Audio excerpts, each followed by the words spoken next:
வணக்கம். ஒரு தனிநபருடைய ஈகோ, அகங்காரம் ஒட்டுமொத்த உலகத்தையே மூன்றாவது உலகப் போரை நோக்கி நகர்த்தி கொண்டிருக்கிறது. ஒரு பக்கம் ஈரான், இன்னொரு பக்கம் அமெரிக்கா. டொனால்ட் ட்ரம்ப் ஒட்டுமொத்த உலகத்தின் பார்வையில் எந்த அளவில் பட்டிருக்கிறார்? அவருடைய நாட்டிலேயே அவருக்கு எதிராக ஏராளமான எதிர்குரல்கள் வெளிவர தொடங்கிவிட்டது. டொனால்ட் ட்ரம்புக்கு எதிராக ஏராளமான ப்ரொடெஸ்ட்கள் தொடங்கிவிட்டது. இந்த வீடியோவில் மிக ஆழமாக எடுத்து சொல்வதற்கு முன்பு ஒரு சிறிய கோரிக்கை. எங்களுடைய சேனலை மிகப்பெரிய அளவில் முடக்கக்கூடிய வேலையை பார்த்து வருகிறார்கள். இதிலிருந்து மீட்டெடுப்பதற்காக உங்களுடைய உதவி தேவைப்படுகிறது. காரணம், இது போன்ற வீடியோக்கள் நிச்சயமாக ஏராளமான நபர்களிடம் போய் சேர வேண்டும். சேர்வதில் நீங்க செய்ய வேண்டியது என்ன? லைக், ஷேர், சப்ஸ்கிரைப் பட்டனை தட்டுங்கள். இந்த வீடியோவை பார்த்து கொண்டிருக்கும் போதே ஹாய், ஹலோ, வணக்கம், உங்களுடைய கேள்விகள், கருத்துக்களை எழுதிவிடுங்கள். இதை தாண்டி பொருளாதார ரீதியாக எங்களை சப்போர்ட் செய்ய நினைக்கக்கூடிய நபர்கள் அதையும் செய்யலாம். அருகில் இருக்கக்கூடிய QR கோடை ஸ்கேன் செய்யுங்கள். உங்களால் முடிந்த உதவியை தெரிவியுங்கள். உடல் வலிமையை உறுதி செய்யும் சிலாஜித், கவனத்தை மேம்படுத்தும் அஸ்வகந்தா மற்றும் உயிர் சக்தியை பெருக செய்யும் சஃபேடு முஸ்லி போன்ற இமயமலையின் உணவுப் பொருட்களை கொண்டு வந்து மிஸ்டர் பர்ஃபெக்ட் உருவாக்கப்பட்டுள்ளது. உங்கள் முழு குடும்பத்தின் ஆரோக்கியத்தை மா நேச்சுரல்ஸ் மூலம் உறுதி செய்திருங்கள். 100% இயற்கையான மூலிகை பொருட்கள் மூலம் உருவாக்கப்பட்ட மிஸ்டர் பர்ஃபெக்ட் மற்றும் மிஸ் பர்ஃபெக்ட் தலைமுறையாக குடும்பங்களின் உடல் வலிமை, மன வலிமை மற்றும் மகிழ்ச்சியை பெருக செய்கிறது. உங்கள் மகிழ்ச்சியான பயணத்தை துவங்க www.mannaturals.com என்ற இணையதளத்தை பார்வையிடவும் அல்லது வாட்ஸ்அப் எண்ணிலும் தொடர்பு கொள்ளலாம்.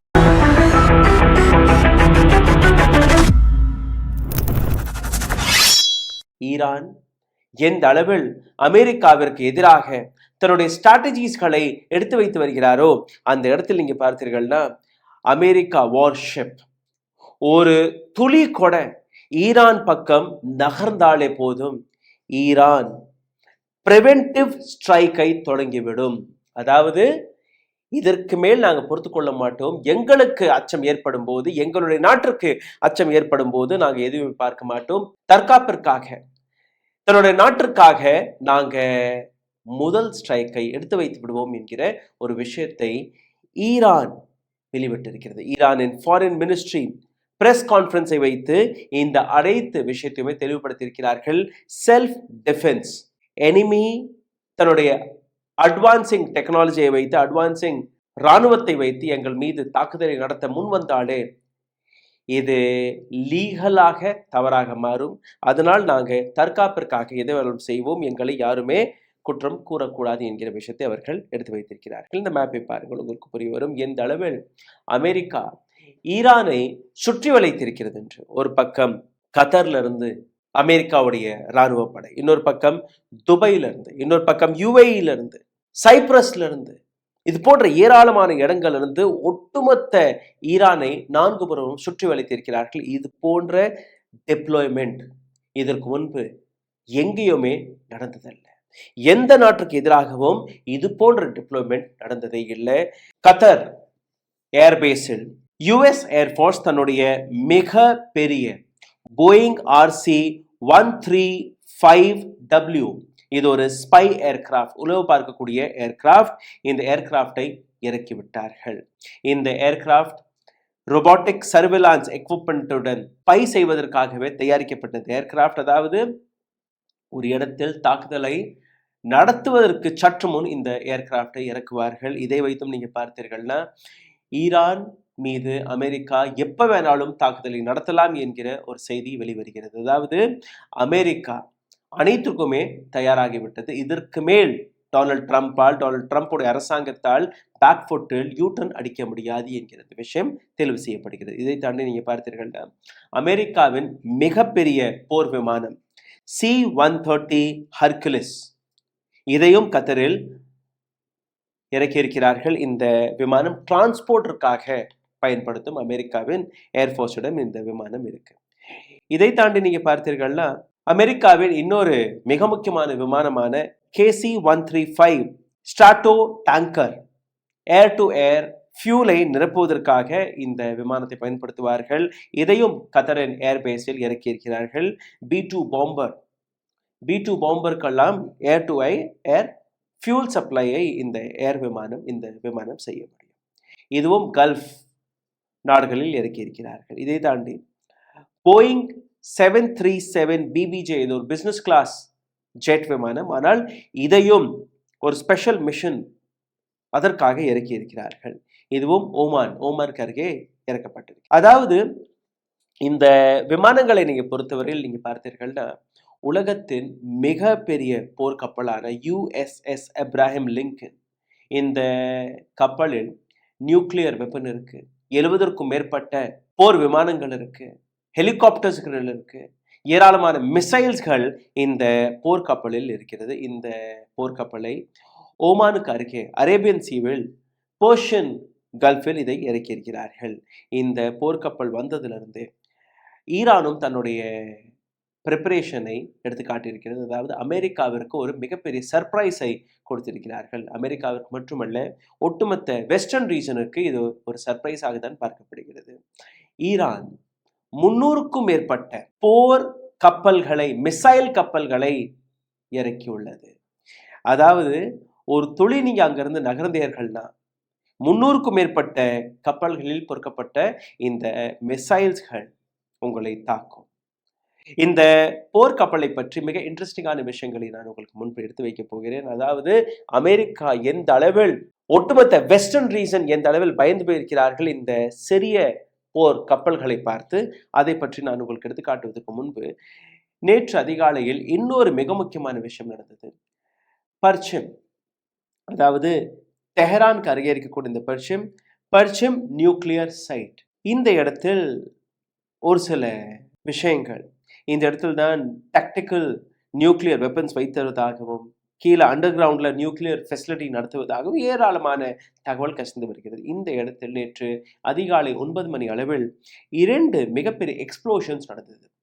இந்த எக்ஸ்ப்ளோஷன்ஸ்க்கான காரணம் அமெரிக்காவின் ட்ரோன்ஸ்கள் இங்கே உளவு பார்த்ததாகவும் அந்த ட்ரோன்ஸ்களை ஈரான் தாக்கி வீழ்த்தியதாகவும் கூறினார்கள். ஆனால் சற்று நேரத்திற்கு பின்பு ஈரானுடைய ஆர்மியை நேரடியாக வெளிவந்து இந்த விளக்கத்தை கொடுத்தார்கள். அதாவது Iran had tested its 2 latest hypersonic missiles.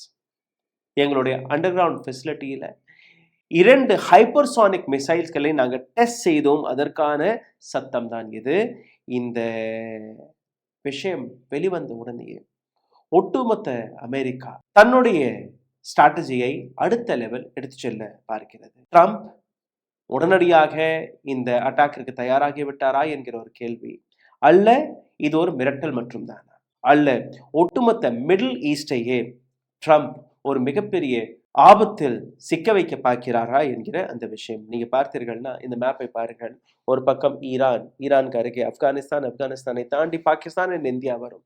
ஈரானை சுற்றி இருக்கக்கூடிய மிகப்பெரிய கல்ஃப் நாடுகள் இருந்து சென்ட்ரல் ஏஷியா என்று கூறக்கூடிய இந்த இடம், Syria, West Bank, Jordan, Lebanon, Israel, middle ஈஸ்ட்ல இருக்கக்கூடிய மற்ற நாடுகள் like Kuwait, Bahrain, Qatar, UAE, இது போன்ற நாடுகளில் அமெரிக்காவுடைய, முக்கியமாக சைப்ரஸ் அண்ட் ஜார்டன் போன்ற இடங்களில் அமெரிக்காவுடைய மிகப்பெரிய அளவில் போர்க்கப்பல்கள், போர் வீரர்கள், அதாவது இராணுவ வீரர்கள் அங்கே டெப்ளாய் செய்யப்பட்டிருக்கிறார்கள். உதாரணத்துக்கு நீங்கள் பார்த்தீர்கள், நேற்றும் இந்த விளக்கத்தை நான் உங்களுக்கு எடுத்து காட்டினேன். இன்னைக்கு மீண்டும் ஒருவர் இந்த மேப்பை பாருங்கள். ஈராக்கில் 2500 இராணுவ வீரர்கள், அமெரிக்க இராணுவ வீரர்கள் இருக்கிறார்கள். குவைத்தில் 13,500, கத்தரில் 10,000 இராணுவ வீரர்கள், UAEயில் 3,500 இராணுவ வீரர்கள், பஹ்ரைனில் 9,000 இராணுவ வீரர்கள், சவுதி அரேபியாவில் 2,700, ஜார்டனில் 3,313, சீரியாவில் 2,000. ஆக மொத்தம் இந்த சென்ட்ரல் ஏஷியாவில் மட்டுமே அமெரிக்காவின் 45,000 இராணுவ வீரர்கள் ஏற்கனவே இருக்கிறார்கள். இந்த இடத்தில் இருக்கக்கூடிய மற்ற போர்க்கப்பல், அதை நீங்க பார்த்தீர்கள், USS உடைய கேர்ல் பென்ஷன் இந்த இடத்தில் ஏற்கனவே இருக்கு. அதாவது US உடைய அப்ரஹாம் லிங்கன், உலகத்தின் மிகப்பெரிய போர்க்கப்பலை தாண்டி அங்க இருக்கக்கூடிய மற்ற போர்க்கப்பல்கள், US உடைய கேர்ல் பென்ஷன், US-இன் சல்வீனியன், இதை தாண்டி USS உடைய ஏர்லைன் புர்கே, இந்த 3 போர்க்கப்பல்கள் ஏற்கனவே அந்த இடத்தில் டிப்ளாய் செய்யப்பட்டிருக்கிறது. அடுத்து என்ன நடக்க போகிறது என்கிற இந்த கேள்வி நீங்க பார்த்தீர்கள். பாசிபிளி பர்ச்சிம் என்கிற இந்த இடத்தில் ஈரானுடைய பர்ச்சிம் என்கிற இடத்தில் வெஸ்ட் எடுத்து வைக்கக்கூடிய விஷயம், இந்த இடத்தில் கெமிக்கல் வெப்பன் இருக்கலாம், பெலஸ்டிக் மிசைல்ஸ் இருக்கலாம்.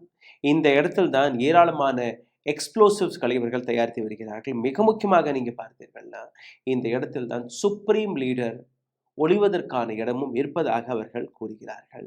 அடுத்தபடியாக நீங்க பார்த்தீர்கள்னா ஃபெசிலிட்டி கால் டெலெகாம் 2 என்கிற இந்த இடம். டெலெகாம் 2 என்கிற இடத்தில் கெமிக்கல் வெப்பன்ஸ், பாலிஸ்டிக் மிசைல்ஸ் இதற்கான ஒரு மிகப்பெரிய ஸ்டோரேஜ் இங்கே இருப்பதாகவும் கூறுகிறார்கள்.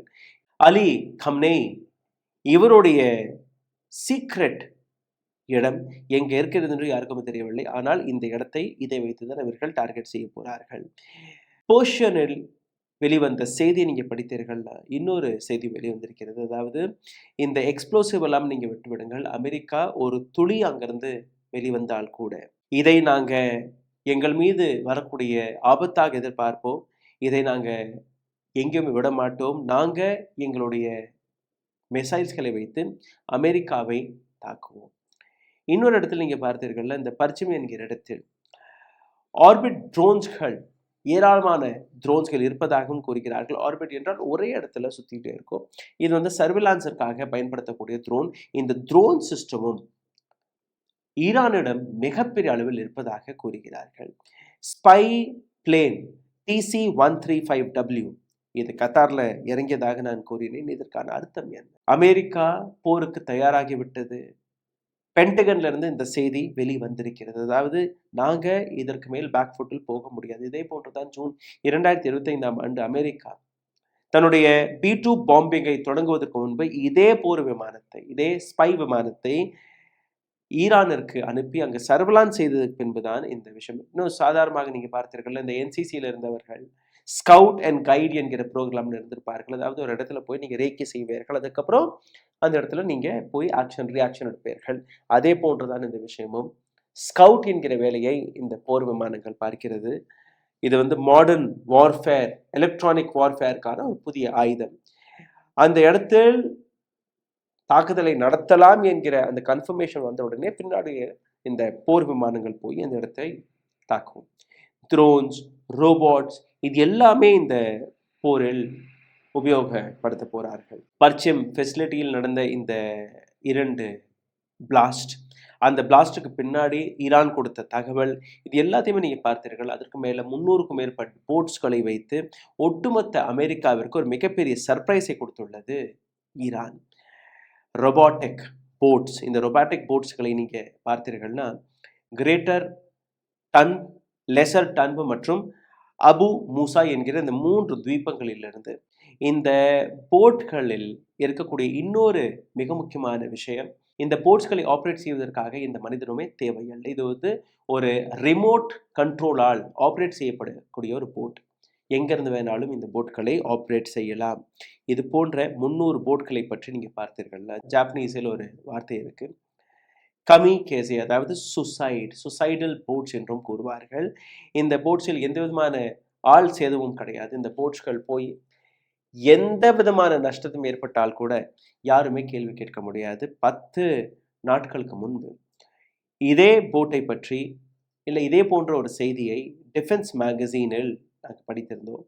அந்த டிஃபென்ஸ் மேகசீனை பொறுத்தவரையில் நீங்கள் பார்த்தீர்கள்னா அப்ராஹாம் லிங்கன், யுஎஸ் உடைய இந்த அப்ராஹாம் லிங்கனை ஈரான் தன்னுடைய மிசைல்ஸ் பவர்களை வைத்து தாக்கிட்டால், பிரிவென்டிவ் ஸ்ட்ரைக் என்கிற பெயரில் தாக்கிவிட்டால் 150 இந்த கப்பல்கள் மற்றும் போதும். 300 எல்லாம் தேவையில்லை. 150 கப்பல்கள் இந்த அப்ராஹாம் லிங்கன் என்கிற இந்த போர் விமானத்தை தாக்கினாலே போதும், ஒட்டுமொத்த அமெரிக்காவுடைய முதுகெலும்பே உடைந்தபடி.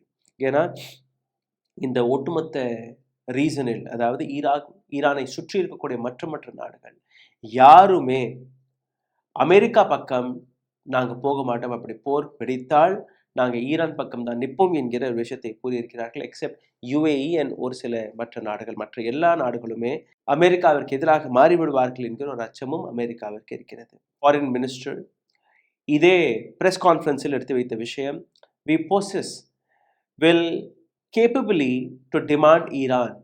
Tehran reacts to Trump's threat. Huge US fleet deployment. அமெரிக்காவுடைய US fleet, அதாவது விமான டிப்ளாய்மெண்ட்டுக்கு பின்பு நாங்கள் தயாராக இருக்கிறோம், நாங்கள் எந்த விதத்திலுமே பயந்து போனவர்கள் இல்லை. Deployment of the force to a region, issuing threat to all the principles of international law.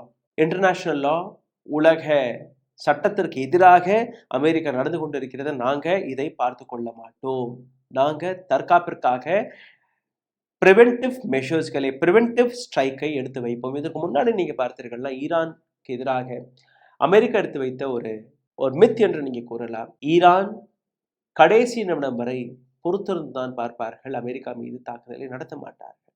ஆனால் இப்போ இருக்கக்கூடிய ஈரான் அப்படி கிடையாது. ஈரான் அமெரிக்கா போர் தொடங்குவதற்கு முன்பே இவர்கள் தயாராக இருக்கிறார்கள். போர் தொடங்குவதற்கு முன்பே அமெரிக்காவுக்கு எதிராக தன்னுடைய மிசைல் சிஸ்டத்தை இவர்கள் தயார் நிலையில் வைத்திருக்கிறார்கள். இன்னொரு பக்கம் அமெரிக்காவுடைய 500க்கும் மேற்பட்ட போர் விமானங்கள் ஈரானை சுற்றி வளைத்திருக்கிறது. 9லிருந்து 10 சப்மரீன் நியூக்ளியர் வெப்பன் அனைத்துமே ஈரானை நோக்கி இருக்கிறது. இதற்கான காரணம் என்ன? இதிலிருந்து டொனால்ட் ட்ரம்பால் யூட்டன் அடிக்க முடியுமா என்று நீங்க பார்த்தீர்களா? கிடையாது. ஏன்னா அமெரிக்கன் செனட்களுக்கு இவரால் பதில் கொடுக்க முடியாது. ஏன்னா ஒவ்வொரு விஷயமுமே ஒரு மிகப்பெரிய அளவில் செலவுகளை எழுதியிருக்கிறது. அமெரிக்காவில் இருக்கக்கூடிய எதிர்கட்சிகளுக்கு, ஏன்னா அங்க மிட்டம் எலெக்ஷன் வேற வருது, அவர்களுக்கு எந்த விதமான பதிலை கொடுப்பார் டொனால்ட் ட்ரம்ப்? அதாவது பணம், டாக்ஸ் பேயர்ஸ்களுடைய பணம் ஒரு மிகப்பெரிய சேலஞ்ச் எடுத்திருக்கிறார். அமெரிக்காவுடைய ஸ்டேக் இன்னைக்கு ஒட்டுமொத்த உலகத்துக்கு முன்பு வந்திருக்கிறது. அப்படி தப்பித்தவரை இவர் யூட்டன் அடித்து விட்டால் அங்கிருக்கக்கூடிய மக்களுக்கு இவரால் பதில் கொடுக்க முடியாது. இவரை உடனடியாக பதவியிலிருந்து நீக்கி விடுவார்கள். இதையும் மனதில் எடுத்து வைத்து இதற்கு மேல் அமெரிக்கா டொனால்ட் ட்ரம்ப் யூட்டன் அடிக்க மாட்டார் என்கிற அந்த விஷயம் பர்ச்சனில் என்ன இன்னைக்கு நடந்ததோ அதை வைத்தும் ஒரு மிகப்பெரிய அளவில் பென்டகன்ல ஒரு மீட்டிங் நடந்தது. அந்த மீட்டிங்ல நீங்க பார்த்தீர்கள்ல, இமாம் கமெனே அவர் எந்த இடத்தில் இருக்கிறார் என்கிற அந்த விஷயத்தை கிட்டத்தட்ட ஒரு 80-85% வரை கன்ஃபர்மேஷன் நடத்திய அடுத்த நிமிடமே இந்த போரை தொடங்கி விடுவார்கள் என்று கூறுகிறார்கள். அமெரிக்காவுடைய அனாலிசிஸை நீங்க பார்த்தீர்கள்னா, இதற்கு மேல் டொனால்ட் ட்ரம்பால் இன்னும் ஒரு 2-3 நாட்களுக்கு மட்டும்தான் இதை தள்ளி போட முடியும் ஒழிய அதற்கு மேல் தள்ளி போட முடியாது. எந்த நிமிடம் வேணாலும் அமெரிக்கா ஈரான் மீது இந்த தாக்குதலை நடத்தும். அதற்கு மேல் என்ன நடக்கப் போகிறது? உலகம் 2ஆக பிரியும். ஒரு பக்கம் ஈரானுக்கு சப்போர்ட்டாக இருக்கக்கூடிய நாடுகள், அதில் ரஷ்யா இருக்கிறது, சைனா இருக்கிறது, மற்ற மிடில் ஏஷியாவில் இருக்கக்கூடிய, சென்ட்ரல் ஏஷியாவில் இருக்கக்கூடிய நாடுகள் இருக்கு. இன்னொரு பக்கம் அமெரிக்காவுடைய வெஸ்டர்ன் நாடுகள்.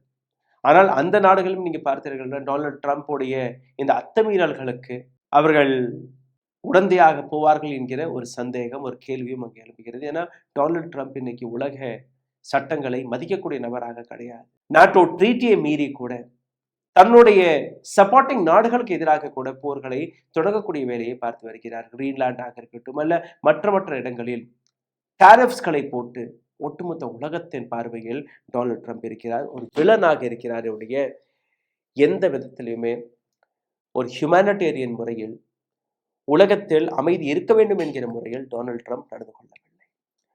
இந்த செய்தி ரொம்பவே ஆழமாக ரிசர்ச் செய்யப்பட்டு கொண்டு வந்த செய்தியாக இருக்கிறது. உங்களுக்கு பிடித்திருந்தால் தயவு செய்து இதை பகிருங்கள். உங்களுடைய கேள்விகளை, கருத்துக்களை கீழே கமெண்ட் பாக்ஸில் எழுதுங்கள். இதற்கு மேல் ஒவ்வொரு நாளும் அமெரிக்கா ஈரானில் நடக்கக்கூடிய டெவலப்மெண்ட்டை பற்றி இதே நேரத்தில் நாங்கள் ஒரு ஆழமான வீடியோவை கொண்டு வர இருக்கிறோம். ஆகையால் எங்களுடன் இணைவதற்காக நீங்கள் செய்ய வேண்டிய சாதாரணமான விஷயங்கள் லைக், ஷேர், சப்ஸ்கிரைப் பட்டனை தட்ட மறக்காதீர்கள். இந்த வீடியோவை பார்த்து கொண்டிருக்கும் போது ஹாய், ஹலோ, வணக்கம், உங்களுடைய கேள்விகள், கருத்துக்களை கீழே கமெண்ட் பாக்ஸில் எழுதுங்கள். இதை தாண்டி அருகில் இருக்கக்கூடிய QR கோடை ஸ்கேன் செய்து உங்களால் முடிந்த உதவியை நீங்கள் தெரிவிக்கலாம். நன்றி, வணக்கம். ஊடகம் கார்ப்பரேட் அரசியல்வாதிகளின் கைப்பாவையாக அடிமைகளாக இருந்தது போதும். இனி சாட்டை எடுத்து சுழற்றும் நேரம் வந்துவிட்டது. ஊடகம் பொதுமக்களாகிய உங்களுக்காக, உங்களாலேயே இயக்கப்பட வேண்டும். ஊடக சுதந்திரத்திற்காக உங்களின் பங்களிப்பை இன்றே அளித்திடுங்கள்.